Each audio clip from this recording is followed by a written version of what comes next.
سڵاتان لەبێت و ئەم کاتتان باش بینەرانی خۆشەویستی تەلەڤیزیۆنی کۆمەڵە بە یارمەتی هاوڕێیانی هاوکارم لە خزمەتاندام بۆ پێشکەشکردنی گەشتی هەواڵەکانی ڕۆژی پێنجشەممە سەرەتا سەردێڕی چەند هەواڵ. تێکەڵچوونی چەکزاری لە نێوان سوپای پاسداران و پژاک لە سەوڵاوە، دەست بە سەرکردنی دوو هاوڵاتی لە شاری بۆکان، ئەشکەنجە و لێدانی سیروان فەخری لە کەمپی دیپۆرتیەکانی تورکیا، هێرشی وەحشیانەی تورکیا بۆ سەر ڕۆژاوای کوردستان، کۆبوونەوەی بەردەوامی خوێندکاران لە زانکۆی بەهەشتی تاران، پشتیوانی ئەنجومەنی سنفی معەلیمانی قەزوێن لە محەممەد حەبیبی و ئیسماعیل عەبدی، خراپی دۆخی تەندروستی نەرگز محەممەدی لە بەندیخانەی ئێڤین، پشتیوانی ئەنجومەنی ڕۆژنەمەوانانی ئاڵمان لە نیلوفەر حامدی و ئەلاهە محەممەدی و ئیدانەی سەرکوتی بەهاییەکان لەلایەن کارناسان و هەواڵنێرانی نەسەوە یەکگرتووەکان.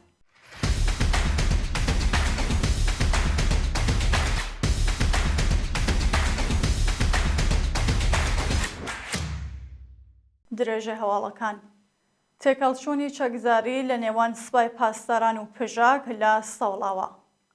ڕۆژی سێشەممە 1 خەزەڵوەر لە ئەنجامی تێکەڵچوونێکی چەکزاری لە نێوان هێزەکانی سوپای پاسداران و گریلەکانی پژاک لە سەوڵاوە بەلانی کەم ئەندامێکی سوپای پاسداران کوژرا و 3 کەسی دیکەش بریندار بوون.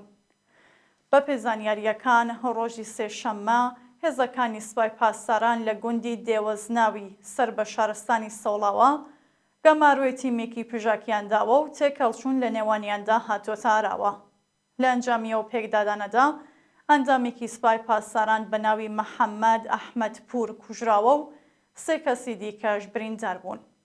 هاوکات فەرمانداری کامێرانیش لە پەیامێکدا ڕایگەیاندووە یەکێک لە هێزە ئەمنیەکان لە تێکەڵچوون لەگەڵ هێزەکانی پژاک لە جادەی سەوڵاوە بۆ کامێران کوژراوە. دەست بە سەرکردنی دوو هاوڵاتی لە شاری بۆکان. لە ڕۆژانی ڕابردوودا دوو گەنجی خەڵکی شاری بۆکان بەناوەکانی میلاد ناسری و ئاکام ئەمینی لەلایەن هێزە ئەمنیەکانەوە دەست بەسەر کراون. بە پێزانیاریەکان هێزە ئەمنیەکانی شاری بۆکان هێرشان کردووەتە سەر ماڵی دوو گەنجی خەڵکی گوندیکانی ڕەش بەناوەکانی میلاد ناسری و ئاکام ئەمینی و دەست بەسەریان کردوون. تا کاتی داڕەشنی ئەم هەواڵە زانیارێک لەسەر هۆکاری ڕفاندن و شوێنی ڕاگیرانی ئەو دوو هاوڵاتیە لەبەردەستانیە. ئەشکەنجە و لێزانی سیروان فەخری لە کەمپی دیپۆرتیەکانی تورکیا. سیروان فەخری چالاکی سیاسی خەڵکی سەقز کە بە تازەی ڕەوانەی کەمپی دیپۆرتیەکانی شاری وان لە تورکیا کراوە، ڕۆژی سێشەممە 1 خەزەڵوەر هاوڕێ لەگەڵ 30 پەنابەری دیکە لەلایەن پۆلیسی فاشیستی تورکیاوە ئەشکەنجە و ئازاردراون. بەپێ راپۆرتی کانونی مافی مرۆڤی کوردستان، هێزەکانی پۆلیسی تورکیا هەوڵیان داوە سیروان فەخری و 30 پەنابەری دیکە ڕادەستی کۆماری ئیسلامی بکەن، بەڵام پەنابەران بەرگریان لە خۆیان کردووە و پۆلیس ژمارەیەکیانی بە لێزان و ئەشکەنجە بریندار کردووە. شایانی باسەکە سیروان فەخری یەکێک لە ئێسکەکانی سنگی شکاوە، بەڵام لە دەستڕاگەیشتن بە جەرمان بێبەشکراوە. هێرشی وەحشیانەی تورکیا بۆ سەر ڕۆژاوای کوردستان. بەیانی پێنجشەممە 3 خەزەڵوەری 1403 دەوڵەتی فاشیستی تورکیا چەند شار و گوندی لە ڕۆژاوای کوردستان بۆرزمان کردو، لە ئەنجامیەوە هێرشانەدا 19 کەس کوژران و بریندار بوون. بە پێزانیاریەکان فڕۆکەکانی ئەرتەشی تورکیا بنکەکانی کارەبا، گاز و ئاسایشی گشتی لە قامیشلو، کۆبانێ، دیرک، تەلڕەفعەت، تەربەسپی و ئاموودە بە چڕی بۆرزمان کردووە و لە ئەنجامیەوە دەسترێژیە ئاشکارەدا 4 کەسی مەدەنی گیانیان بەخت کردووە و 15 کەسی دیکەش بریندار بوو. کۆبوونەوەی بەردەماوی خۆتکاران لە زانکۆی بەهەشتی تاران. ڕۆژی چوارشەممە 2 خەزەڵوەری 1403 خوێندکارانی زانکۆی بەهەشتی تاران بۆ جارێکی دیکە دژ بە جێبەجێ نەکردنی داواکاریەکانیان کۆبوونەوە. خوێندکارانی زانکۆی بەهەشتی ماوەی چەند ڕۆژە دژ بە نەبوونی ئیمکاناتی ڕفاهی، جیاکردنی سرڤیسی کشان و کوڕان و سەپاندنی کەشوهەوای ئەمنیەتی بەسەر زانکۆجا مانیان گرتووە، بەڵام بەرپرسانی وەزارەتی پەروەردە و دەوڵەت هیچ بایەخێکیان پێ نەداون. لە کۆبوونەوەی پێشوودا تێکەڵچوون لە نێوان بەسیجیەکانی زانکۆ و خوێندکارانی ناڕازی ڕۆیدا. پشتیوانی ئەنجومەنی سنفی معالیمانی قەزوێن لە محەممەد حەبیبی و ئیسماعیل عەبدی. کانونی سنفی فەرهەنگیانی قەزوێن ڕۆژی چوارشەممە 2 خەزەڵوەر لە بەیاننامەیەکدا وێڕای ئیدانەکردنی سەرکوتی شاڵەکانی سنفی پشتیوانی خۆی لە ئیسماعیل عەبدی و محەممەد حەبیبی دووپات کردەوە. کانونی سنفی فەرهەنگیانی قەزوێن لە بەیاننامەکەیدا سەپاندنی 6 مانگ زیندان بەسەر محەممەد حەبیبی وتەبێژی کانونی سنفی فەرهەنگیانی ئێران و لەسەر کاردەرکردنی ئیسماعیل عەبدی بە توندی مەحکوم کردووە و ڕایگەیاندووەکە گوشارەکانی کۆماری ئیسلامی ئێرادەی معالیمان بۆ خەبات دژ بە نادادپەروەری بەهێزتر دەکات. کانونی سنفی معالیمانی قەزوێن هەروەها هۆشداری بە بەرپرسانی کۆماری ئیسلامی داوتی ئەگەر دەسەڵات گرنگی بە مافەڕەواکانی خەڵک نەدات چارەنووسێکی ڕەش چاوەڕوانی دەکات. خراپی دۆخی تەندروستی نەرگز محەممەدی لە بەندیخانەی ئەڤین. کۆمەڵێک لە بەندکراوانی سیاسی زیندانی ئەڤین نامەیەکیان لەسەر دۆخی تەندروستی نەرگز محەممەدی بڵاو کردوەتەوە و خوازیاری گواستنەوەی ئەو بەندکراوە بۆ نەخۆشخانە بوون. ئەم نامەیە لەلایەن کۆمەڵێک لە بەندکراوانی سیاسی وەکوو ویدا ڕەبانی، پاخشانە عەزیزی، متەهێرە گونەئی، ئانیشا ئەسەدوڵڵاهی، سپیدە قۆڵیان، گۆڕۆخ ئیرایی، شەکیلا مۆنفەرێد واژۆکراوە. واژۆکارانی ئەم نامە وێڕای ئاماژەدان بە دۆخی خراپی تەندروستی نەرگز محەممەدی خوازیاری گواستنەوەی ئەو بەندکراوە سیاسیە بۆ دەرمانگای تایبەت بە تووشبووانی نەخۆشی شێرپەنجە بوو. بەڕێوەچوونی دانیشتنی دادگای حەمیدە قەدردان لە ڕەشت.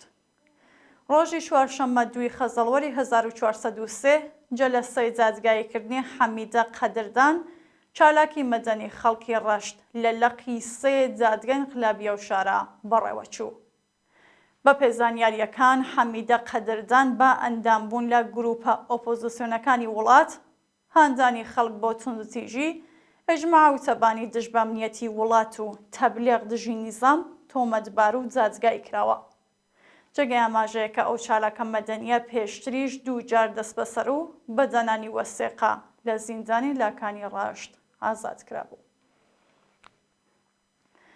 پشتیوانی ئەنجومەنی ڕۆژنەمەوانانی ئەڵمان لە نیلوفەر حامدی و ئیلهام محەممەدی. ئەنجومەنی ڕۆژنەمەوانانی ئەڵمان بە دوای بانکێشتی نیلوفەر حامدی و ئیلهام محەممەدی بۆ دادگای ئیجرای ئەحکام داوای لە وەزیری دەرەوەی ئەو وڵاتە کرد کە بە شێوازێکی دیپلۆماتیک بەرەنگاری ئەم مژارە بێتەوە. ئەنجومەنی ڕۆژنەمەوانانی ئەڵمان لە بەیاننامەکەیدا وتی ئەم دوو ڕۆژنامەوانە وەکو هەموو ڕۆژنامەوانێکی ڕەخنەگر لە جیهاندا ئەرک و بەرپرسیارەتی خۆیان بەجێهێناوە، بەڵام کۆماری ئیسلامی سزای بەسەریاندا سەپاندووە. پێویستە وەزیری دەرەوەی ئەڵمان هەموو توانایی دیپلۆماتیکی خۆی بۆ ئازادی ئەو چالاکە سنفیانە بەکاربێنێت. جێگای ئاماژەیەکان نیلوفەر حامدی و ئیلهام محەممەدی سەرەڕای ئەوەی کابار لێبوردنی گشتی کۆتبوون بە 5 ساڵ زیندان مەحکوم کراون. ئیدانەی سەرکوتی بەهایەکان لەلایەن کارناسان و هەواڵنێرانی نەتەوە یەکگرتووەکان. 18 پەیامنێر و شارەزای مافی مرۆڤ سەر بە نەتەوە یەکگرتووەکان لە نامەیەکی هاوبەشدا سەرکوتی کۆمەڵگای بەهایەکانی ئێران بە تایبەت ژنانیان لەلایەن کۆماری ئیسلامیەوە بە توندی شەرمەزار کرد. ئەم گروپە ئاماژیان بە پەرەستاندنی ئازاری ژنانی بەهایی لە ئێران کردووە و ڕایانگەیاندووەکە کۆماری ئیسلامی بە شێوەیەکی سیستماتیک لە ڕێگەی ڕەفاندن، بانکران، لێپرسینەوە، ئاشکەنجەدان، بێسەر و شوێنکردنی زۆرەملێ، پشکنینی خانە و دەستگرتن بەسەر جارایی شەخسی و سنووردارکردنی چالاکی کۆمەڵگەی بەهایەکانی ئێران سەرکوتەکات. واژۆکارانی ئەم نامەیە خوازیاری ئازادی سەرجەم بەندکراوانی بەهایی و کۆچایی هێنان بە سەرکوتی پەیڕەوانی ئەو ئاینە لە ئێران. دووە هەواڵ قوربانیبوونی دەیان کەس لە هێرشەکانی ئیسرائیل بۆ سەر لۆبنان، غەزە و سووریا. ڕۆژی چوارشەممە 2 خەزەڵوەری 1403 ئارتەشی ئیسرائیل هێرشێکی بەرینی کردە سەر بنکەی میلیشیاکانی سەر بە کۆماری ئیسلامی لە لۆبنان، غەزە و سووریا و لە ئەنجامیەوە هێرشانەدا بەدەیان کەس بوونە قوربانی. بەپێی راپۆرتەکان لە ئەنجامی هێرشی ئەسمانی ئیسرائیل بۆ سەر باشووری لۆبنان بەلانی کەم 10 کەس کوژران و زیاتر لە 30 کەسی دیکەش بریندار بوون. هاوکات 42 کەس بەهۆی بردمانی چەند ناوچە لە غەزە گیانیان لەدەستاوە و بەدەیان کەسی دیکەش بریندار بوون. بەپێی راپۆرتی ڕوانگەی سووری بۆ مافەکانی مرۆڤ، ناوچەی کەفەر سووسەی دەمشق لەلایەن فڕۆکەکانی ئیسرائیلەوە بردمان کراوە و بۆ هۆیەوە چەند کەس بوونەتە قوربانی. شاینی باسەکە دەستگای هەواڵنێری ئەلعەرەبیەش باسی لە هێرشی بەهێزی ئەمریکا و بریتانیا بۆ سەر کۆگای چەک و چەقەمەنی حوسیەکانی یەمەن کردووە. بینەرانی خۆشەویست، هەواڵەکانتان پێشکەشکە هەر شاد و ئەسوودەبن.